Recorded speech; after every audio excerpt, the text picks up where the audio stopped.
అందరికీ నమస్కారం. ప్రేక్షకులందరికీ వినాయక చవితి శుభాకాంక్షలు. జనం కోసం తీసిన సినిమా, జనం మెచ్చిన సినిమా జనతా గ్యారేజ్. ఈ వినాయక చవితికి ఎలాంటి విఘ్నాలు లేకుండా ఘన విజయాన్ని అందుకున్న ఈ జనతా గ్యారేజ్ టీం ఆ ఘన విజయాన్ని కట్టబెట్టిన ప్రేక్షకులతో తమ ఆనందాన్ని పంచుకోవడానికి మనతో ఉన్నారు. వాళ్ళతో మాట్లాడదాం. అందరికీ నమస్కారం. వినాయక చవితి శుభాకాంక్షలు. ఎన్టీఆర్ గారు ఇక్కడ అంతా ఓకేనా? అంతా ఓకే కదా? ఓకే. ఆ నేచర్ ఇబ్బంది పెట్టే రకంగా ఏమీ లేదు కదా? ఆఖరికి మా వినాయకుడు అలా కాదండి, రియల్ లైఫ్ లో ఆఖరికి మా వినాయకుడు కూడా ఈకో ఫ్రెండ్లీ అన్నమాట. Eco friendly. ఎలా ఉంది? ఎంత హ్యాపీగా ఉన్నారు? ఆబ్వియస్లీ హ్యాపీగా ఉంటారు. ఎంత ఆనందంగా ఉన్నారు? మాటల్లో చెప్పలేనంత ఆనందంగా ఉంది. అది I wish I had words. But అంటే ఒక మంచి కథని నమ్మి, కథే బలంగా నమ్మి ఒక ప్రయత్నం చేసినప్పుడు దానికి తగ్గ ఫలితం వచ్చినప్పుడు మాటల్లో చెప్పలేని ఒక అనుభూతి. అది ఐ విష్ మన మాటల్లో చెప్పుకోగలిగితే బాగుండేదేమో. బట్ అంటే నేను మొన్నెప్పుడో ఊరికే నేను శివ మాట్లాడుకుంటూ చాలా హ్యాపీగా ఉంది శివ, అది ఎలా ఎక్స్ప్రెస్ చేయాలో కూడా అర్థం అవ్వట్లేదు. బహుశా నిజంగా ఆ మాటలు వచ్చేసి ఉంటే బాగుండేదేమో. అండ్ ఈ అనుభూతిని మాకు మిగిల్చినందుకు నిజంగా నాకు మిగిల్చినందుకు I'm indebted to Shiva and ప్రేక్షక దేవుళ్ళకి, అభిమానులందరికీ I'm very indebted. First captain of the ship కాబట్టి మీ నుంచి స్టార్ట్ చేద్దాం. మిర్చిలోనేమో వీలైతే ప్రేమిద్దాం డూడ్ పోయేదేముంది అన్నారు, అక్కడ ప్రేమ గురించి మాట్లాడారు. తర్వాత శ్రీమంతుడికి వచ్చేవరకు ఊరిని ప్రేమించాలి అన్నారు, అక్కడ ప్రేమ గురించి మాట్లాడారు. మళ్ళీ జనతా గ్యారేజ్ నేచర్ని ప్రేమించాలి అని అన్నారు. సో 3 డిఫరెంట్ ఎలిమెంట్స్ ప్రతిసారి సొసైటీకి ఏదో ఒక మెసేజ్ ఇస్తూనే ఉన్నారు మీ సినిమాల త్రూ. సో అనుకుని అలా ఏమైనా చేస్తారా, otherwise it's just happens? Message ఏం లేదండి. అంటే నేను అసలు మెసేజ్ తీసుకోను, మెసేజ్ ఇవ్వను. బట్ ఇవన్నీ చాలా most interesting characters, inspiring characters అంతే. సో అలా క్యారెక్టర్స్ అలా ఉన్నాయి కాబట్టి దాన్ని మెసేజ్ అనుకుంటున్నాను తప్ప అదర్వైజ్ చాలా ఇంట్రెస్టింగ్ క్యారెక్టర్స్ అంతే. అండ్ గెటింగ్ బ్యాక్ టు నిత్య, మీ గురించి ఇక్కడ ఒక స్పెషల్ క్వశ్చన్. ఇంతకుముందు మీ ఒక మూవీలో ఫోన్ రేడియేషన్స్ గురించి మీరు బాగా క్లాస్ పీకారు, అండ్ ఈ మూవీలో ఎన్టీఆర్ గారు మీకు క్లాస్ ఇచ్చారు about nature. So how did you feel about it? I've said this before. She always feels that నేను పోర్ట్రే చేసిన character ఆవిడదని. We have discussed this because we always used to talk and he's say, I find this character funny, because he's actually funny. అవి మొత్తం ఒక comedy sequence మా మధ్య. So I am actually very environment conscious. I love trees, I love plants, I love nature.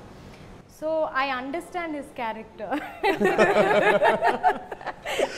So complete opposite character వచ్చింది కదా. How did you feel when you are actually doing it? It's great. It's fine because a message, although he doesn't want to give, it's still a message. It's a beautiful thing to say, and I'm happy to support it. Beautiful songs అండి. ఈ మధ్య కాలంలో single card మొత్తం songs అన్ని రాయడం చాలా అరుదుగా చూస్తున్నాం. సో ఈ మూవీలో మళ్ళీ మీరు కొరటాల శివ గారి డైరెక్షన్లో చేశారు, లిరిక్స్ అన్ని కూడా రాశారు. How did you feel about it? ఏ రచయితకైనా కానీ ఒక మంచి కంటెంట్ దొరికితే మంచి పాట రాసుకోవాలని ఉంటుంది. సో సరదాగా ఉండే పాటలు చాలా రాస్తూ ఉంటాం. ఆ పాటల మధ్యలోంచి ఇలాంటి ఒక మంచి అవకాశం కోసం, సందర్భం కోసం ఎదురు చూస్తుంటాడు ఏ రచయిత అయినా కానీ.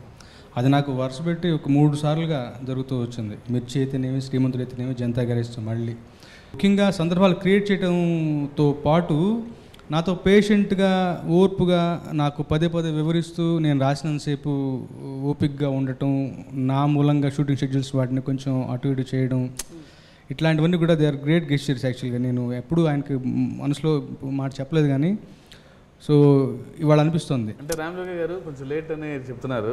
అది లేట్ ఎందుకంటే పాటకు 2 చరణాలు ఉంటాయి. సో మనం ఫోన్ చేస్తే సార్ షూటింగ్ టైం అవుతుంది, ఇంకా పాట ఇవ్వలేదు ఏంటంటే రాస్తున్నా అని 6 చరణాలు రాసుకొస్తాడు, అందుకు టైము. సో వచ్చిన ఇబ్బంది అది. అన్ని పాటలు రాక్ ఆన్ బ్రో అనే పాటకి 6 చరణాలు, మాకు కావాల్సింది 2. జై హో జనతాకి 8 చరణాలు, మాకు కావాల్సింది 2. ప్రణామంకి 6, కావాల్సింది 2. అంటే ఏది ఎన్నుకోవాలా ఏది పెట్టాలో తెలియదు. చాలా కష్టం. అంటే ఇంకా కన్ఫ్యూజన్ అండ్ అన్నీ బాగుంటాయి ఒకదాని మించి ఒకటి. జై హో జనతా సాంగ్లో మసీద్ సెటప్ అంతా ఉంది. ఫిల్మ్ సిటీలో షూట్ చేస్తున్నాను. అలా చూడటానికి వెళ్ళాను. అలవగ్గా పలికింది, ధర్మం గెలవని చోట తప్పదు కత్తులు పెట్టాను అది. సో రకరకాల పరిస్థితుల్లో ఏ పాయింట్లో ఎక్కడ ఏమి ఇన్స్పైర్ ఎలా తగులుతుందో తెలియదు. బట్ మనకి సంబంధించిన వరకు పనిని ఎత్తున పెట్టుకుని ఈక్వల్గా ప్రేమిస్తూ దాన్ని పోతే ట్రావెల్ చేస్తూ ఉంటే తగులుతుంది, దారిలో తగులుతూ ఉంటుంది అంతే. రాజీవ్ గారి విషయానికి వస్తే చాలామంది జనాలు ఫీల్ అయ్యేది ఏంటంటే రాజీవ్ గారు ఎన్టీఆర్ గారి సినిమాలో రాజీవ్ గారు ఉండాలి, అది సెంటిమెంటో ఏంటో బహుశా తెలియదని కూడా అంటారు. So you have to answer it. అలా ఏం లేదు, అంతకుముందు కూడా క్లారిఫై చేస్తున్నా. But that's friendship, love. మా అంటే నిజంగా కొంచెం ఓపెన్గా మాట్లాడుకోవాలంటే మా అన్ని హిట్లు కాదు, నేను కొన్ని ఫ్లాపులు కూడా ఉన్నాయి మా హిట్లు కాదు అంటే అలా కాదు, సెంటిమెంట్గా. సో నువ్వు కొంచెం ఓవర్ చేయకు.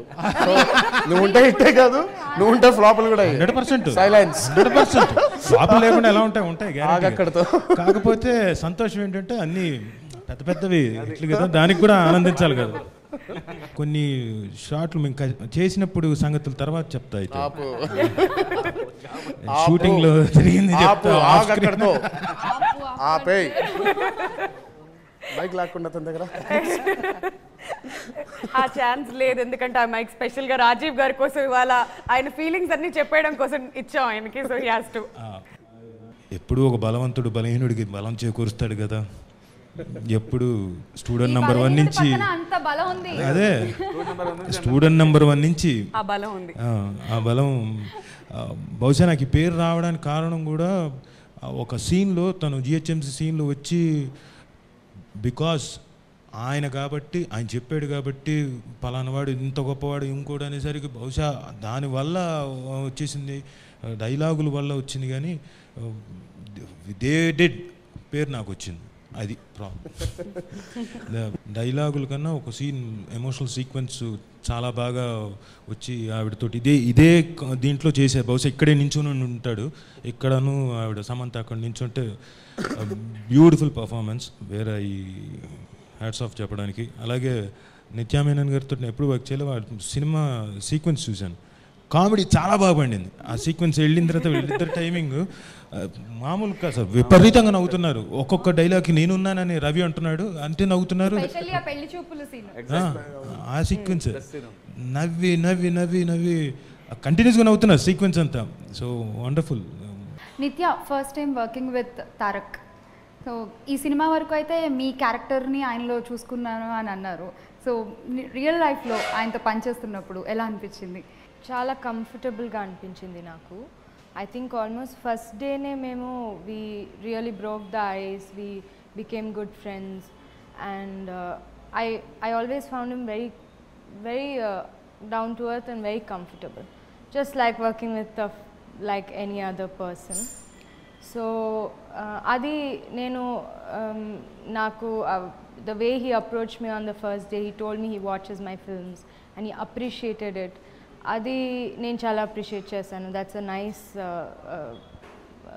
thing about somebody of his stature to speak to me that way. So I was very comfortable, I was happy working with him.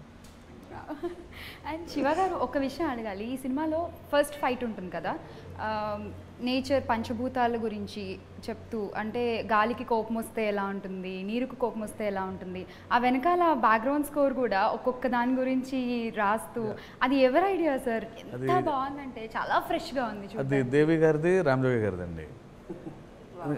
అది ఎందుకంటే సో ఫైట్ కంపోజ్ చేసినప్పుడే సో నేచర్ కోపం వస్తే ఎలా ఉంటుంది అనేది ఒక ఫైట్ రూపంలో చెప్పాలి అని, స్మాల్ స్కేల్, మరి మన లార్జ్ స్కేల్ డిస్ట్రక్షన్ ఏమి ఉండదు.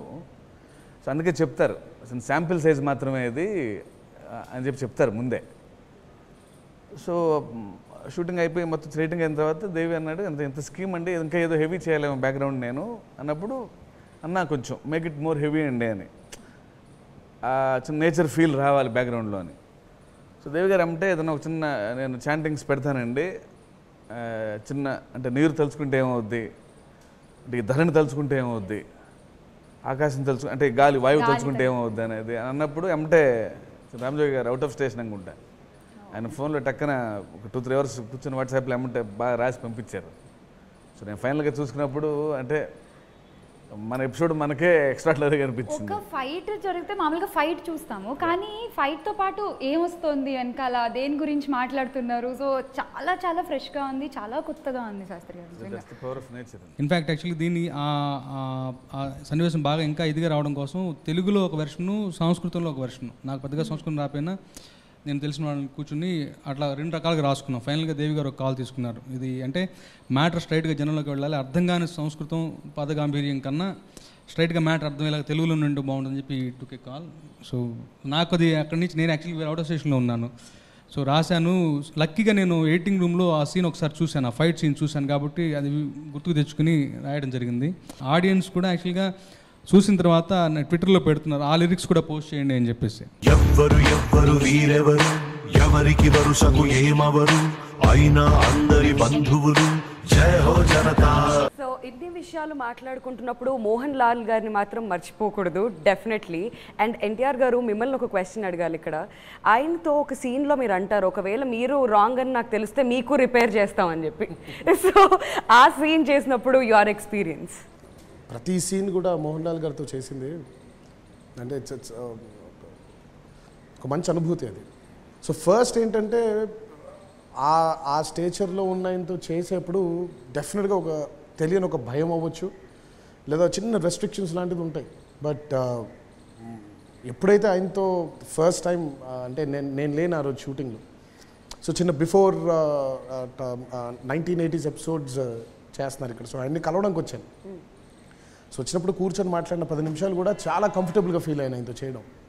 ఐ మీన్ ఆ ఐస్ బ్రేక్ చేయగలిగారు ఆయన. సో దట్ ఈస్ అంటే ఐ మీన్ అంత స్టేచర్లో ఉండి ఆయన he is invited me into his into that comfort zone.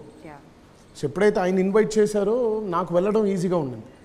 Because ఎందుకంటే ఇప్పుడు నేను అడగాలి, సో అది ఆయన ముందే పసిగట్టేసి he invited me into his comfort zone. So ఎప్పుడైతే ఆయన ఇన్వైట్ చేశారో నాకు కూడా చేయడానికి, పర్ఫామ్ చేయడానికి కానీ, యాక్ట్ చేయడానికి కానీ డెఫినెట్గా అప్పుడు చేసేప్పుడు అక్కడ నాకు మోహన్ లాల్ గారు కనిపించకూడదు, ఆ స్టాచర్ కనిపించకూడదు. దో జనతా గ్యారేజ్ వ్యవస్థాపకులైన సత్యం గారు కనిపించినా, సో బట్ మోహన్ లాల్ గారు కనిపించకూడదు నాకు అక్కడ. సో అది నాకు ఆయన he broke the ice and ఆ కంఫర్ట్ జోన్లోకి తీసుకెళ్లారు కాబట్టే ఆ సీన్ ఇంకా చాలా ఈజీగా నాకు పర్ఫామ్ చేయడానికి ఉంది.